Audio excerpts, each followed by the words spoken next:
So since there are a lot of models, let's make things easy. There's model names and whatever comes after that. Total Clean, Absolute, Submarine, etc. The latter are just names for the included attachments. So even though they could be very important for your choice, don't let it confuse you too much. We have the V8, the V10, the V11, the V12, the Gen 5 Detect, and even the V15s. You can see the prices on screen now, which is very important also. But assuming you're anything like me, if you would have gone to a store with a budget in mind, you would probably end up spending more. Now, I'm not here to give you a sales pitch, but I am going to point out why I would or would not go for certain models, and why it would be interesting to spend a little extra if that's at all possible. So let's go over all the accessories first. All come with a docking station, which basically is a piece of plastic where you can hang in the vacuum. There is not a better version, just different designs, and none actually charge it without the separate charging brick and cable. So you'll always need to use that to charge. Now in this day and age, it's nice to see that the charger and charging cable are included.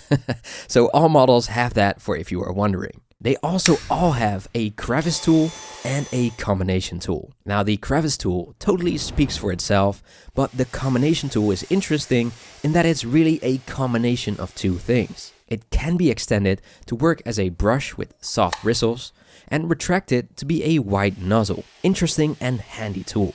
Then, depending on which model you purchase, there's different cleaner heads too. The illuminated cleaner head, which is a soft roller cleaner head for hard floors, with that cool green laser we've all seen, which really helps to clearly see where there's dirt left on the ground.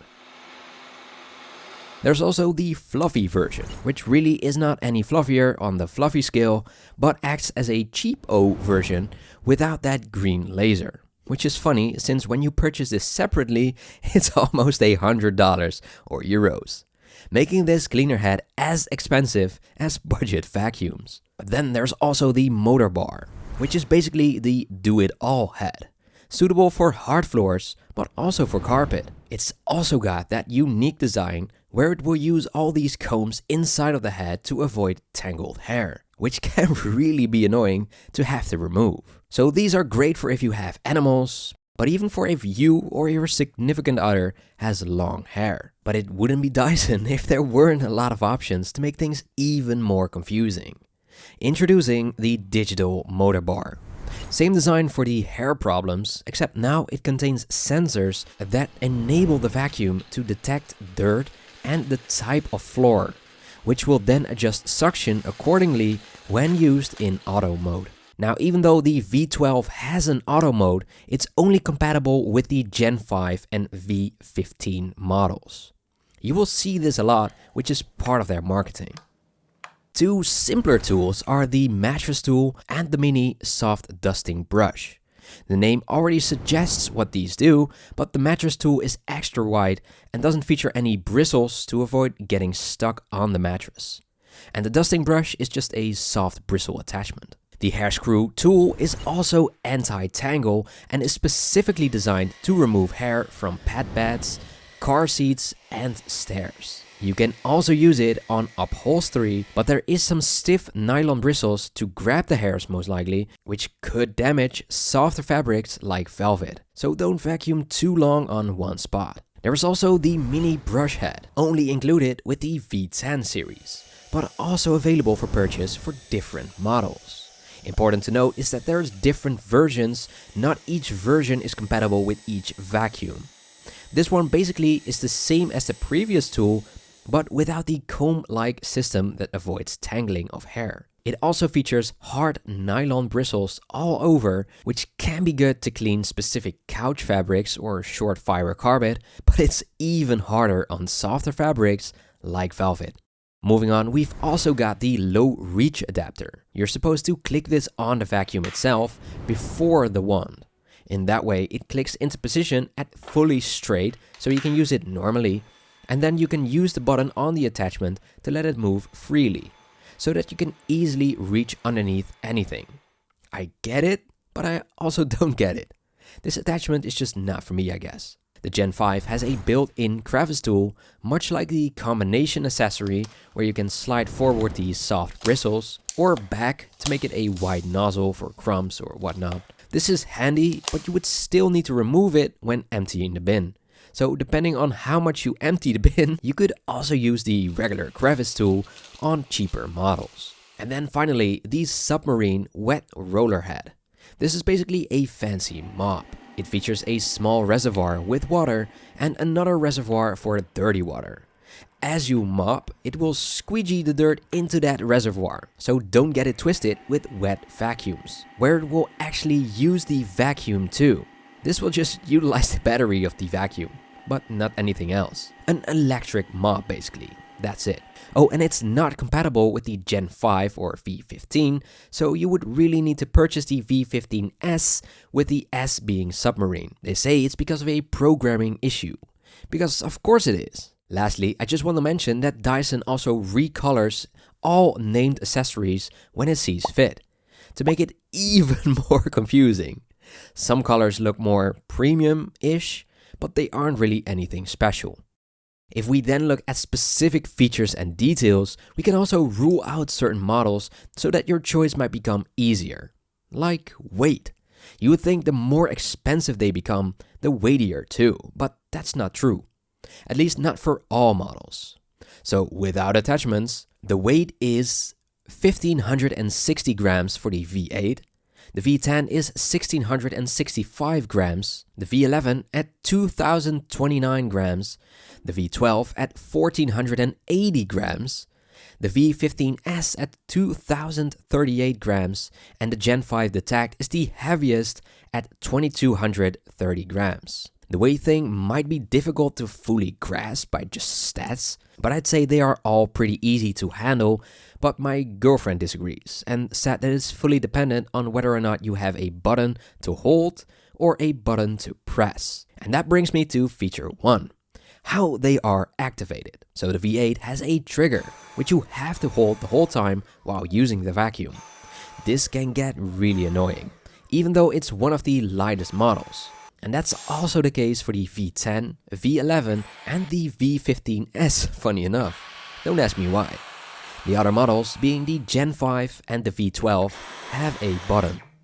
The Gen 5 has that button just above the LCD display, and the V12 has it on the top of the machine. There's a huge difference for button size though. For all the trigger models, the trigger resistance is really easy though, so it's not difficult to press at all. It's mostly the fact that you have to hold it which causes problems. But for every problem, there is a solution. So of course there's third-party accessories like this one, which you can install easily and fix it that way. This particular one is compatible with all models that feature a trigger design, so please don't make your purchase decision based on the trigger alone.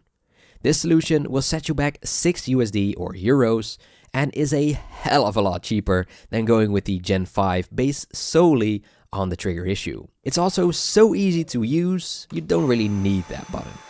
From the V11 and up, you will also have a small LCD screen, which can show you handy information about which mode it's on, how much time you have left on the battery in this mode, which will count down in real time, which is awesome. You also have access to a few settings like language, notifications, and particle counting. The latter is only available on the V12 models and up.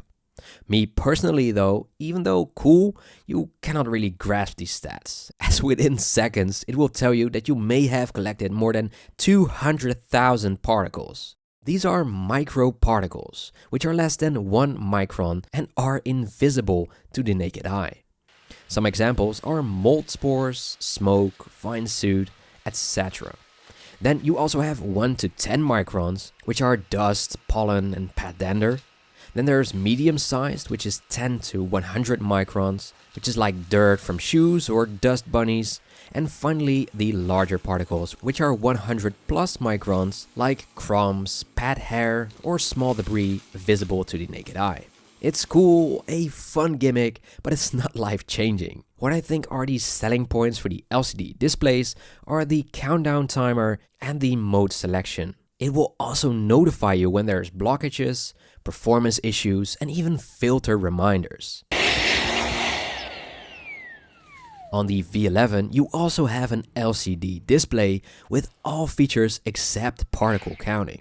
Then for the V10 and the V8, there is no display at all, and you can only change the mode via a switch on the top. For the V8, there is only regular and max. And for the V10, there's 3 modes, which basically only adds 1 in between the two. Now, the bin, something you might not think about right away, but it's actually pretty important. All Dyson models, except the V8, have the same trombone-like mechanism, which essentially means they have this red lever at the bottom, which you can simply push forward a bit with force to empty it. The V8 has a similar version though, but since its bin is not at the front, it looks a little different. The red lever is now at the top and it empties at the bottom. The way it empties is basically the same, but the big difference here is that it's much easier to empty from the front, as you can sort of lower it into the trash can and not have dust everywhere. There's also size differences for the bin. You can pause the video here to see how much capacity each model has. The thing to remember here is that they are all pretty similar, with the V8 and the V12 as exceptions. These are therefore the easiest to handle too. And like we've seen, that's reflected in the weight aspect as well. Battery, one of the most important features on a cordless vacuum. And here you can really tell there is a difference in price. Now it's important to note that after 3 years or so, it's not uncommon for a battery to lose around 20 to 30% of its original capacity. And that means that if your vacuum initially ran for 60 minutes per charge, after 3 years, it may only run for 42 to 48 minutes under similar conditions. This is all very dependent on how you use it though. Just keep that in mind when you're looking at these stats. The V8, for example, boasts 40 minutes of usage from the official estimates, so it could be like 30 minutes after 3 years. Whether or not that's enough varies between users. Now, from the V11 and up, you can also use multiple batteries, since they are easily switched. For the V8 and V10 though, you can also replace the batteries if something is wrong or you want to have a fresh one after years of usage, but this requires disassembling the unit, so it may feel more like a repair. The last thing to add to the subject is the charging time. The Dyson V8 takes up most time at approximately 5 hours for a full charge, while most others do it at 4.5, with one exception being the V10 at 3.5 hours. Still, it's always too much time if you forgot to charge or you weren't done yet. So an extra battery might be handy for if you have the money for it. These extra batteries will set you back like 130 USD or euros. The filters at the back are really easily popped off and installed just as easily. So replacing those is really a breeze, and that's for all models. So don't worry about that. Lastly, the Airwatts. Basically a measurement of the suction power of a vacuum cleaner. As you can see, there's steps up with every model, but it doesn't paint the full picture, since these are the stats on max and not on standard mode, as the rating is up to and not utilized every moment. I do want to add though that the V11 and up have auto mode, which will adjust the suction automatically, which really works well to preserve some battery and still have enough power. So now that you know basically everything there is to know about these Dyson cordless vacuums, let me tell you what I think.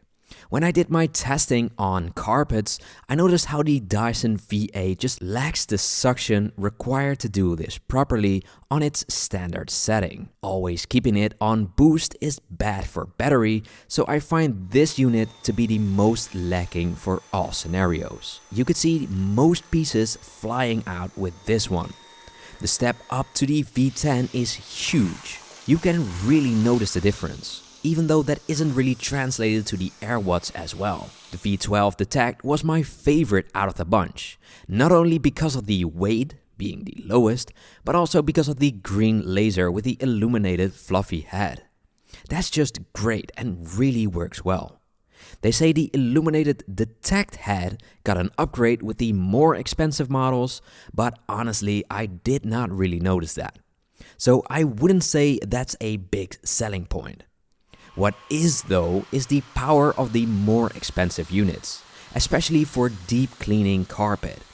The Gen 5 and V15 are just amazing on that front. For regular use though, you won't really utilize nor need extra power.